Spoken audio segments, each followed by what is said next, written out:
பாருங்க.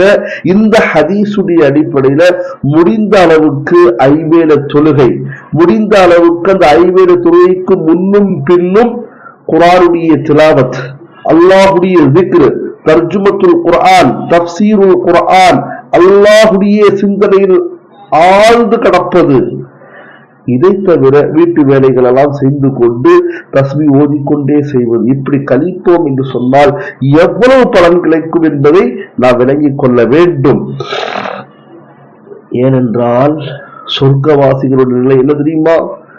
இப்படிப்பட்டவர்கள் எல்லாம் சொர்க்கவாசிகள். எப்படிப்பட்டவர்கள்?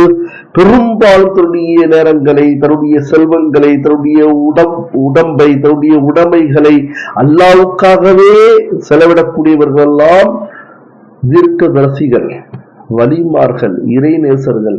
அவர்களுக்கு கிடைப்பது சொர்க்கம். சொர்க்கவாசிகளை பற்றி அல்லாஹ் தஆலா கூறும் பொழுது